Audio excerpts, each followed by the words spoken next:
বন্ধুরা, এখানে আমি কিছুটা খাস চাল জলে 10 মিনিটের মধ্যে ভিজিয়ে জল ঝরে রেখেছি।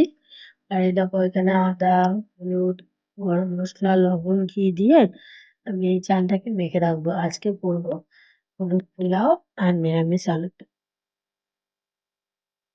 দিয়ে আমি এটা মেখে রাখবো।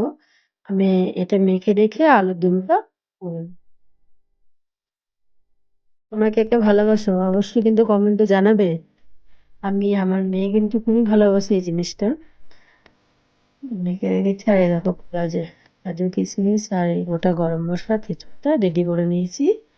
আর এখানে আলুগুলো আমি সেদ্ধ করে নিয়েছি, এটাকে সব গুছিয়ে নিচ্ছি। আলুগুলো সেদ্ধ করে আমি নামিয়ে রেখেছি। আর এইখানে মটরশুঁটি, ধনেপাতা, টমেটো আর আমি নিরামিষ আলুর দম করবো। এখানে আদা, জিরে, শুকনো লঙ্কা, টমেটো পেস্ট। কড়াইতে তেল গরম হয়ে গেছে, জিরা তেজপাতা দিয়ে এবার আমি এই যে বেটে রাখা মশলাটা দিয়ে লবণ হলুদ দিয়ে ভালো করে কষিয়ে নেবো।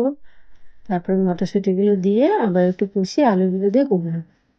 নতুনরা যারা আমার ভিডিও দেখছো অবশ্যই একটা লাইক কমেন্ট করবে আর চ্যানেলটাকে সাবস্ক্রাইব করে আমার পাশে থাকবে। আমিও তোমাদের পাশে থাকবো। আর কিছু কিছু বন্ধুদের কি বলার আছে, প্রত্যেকদিন যেটা আমার সাথে হচ্ছে, চ্যানেলটা সাবস্ক্রাইব করে দিচ্ছে আবার আনসাবস্ক্রাইব করে দিচ্ছে। আলুগুলো দিয়ে আমি ভালো করে কষিয়ে নেবো, একদম শুকনো শুকনো করবো, বেশি ঝোল করবো না। আলুগুলো যেহেতু সিদ্ধ করে নিয়েছিলাম ওই জন্য সামান্য পরিমাণে জল দিয়ে একটু ফুটিয়ে নেবো। এইভাবে আলুর দম করলে রুটি, তারপরে পোলাও, রাইসের সাথে কিন্তু খুবই ভালো লাগে খেতে। লুচি করলে তো আরোই ভালো লাগে। দেখো ধনেপাতা দিয়ে, শীতের সময় ধনেপাতা না দিলে তো বন্ধুরা ভালোই লাগবে না।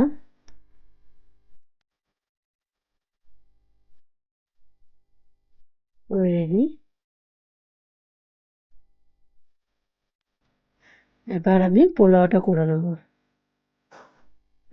কাজু কিশমিশগুলো কারণ আমি সাদা তেল দিয়ে নিয়েছিলাম, দিয়ে হালকা গরম করে ওগুলো ভেজে নিয়েছি, দিয়ে ওই তেলে ঘি দিয়ে এই যে গোটা মশলাগুলো, গরম মশলাগুলো, তেজপাতা দিয়ে দিয়ে এবার চালটাকে আমি হালকা একটু ভেজে নেবো।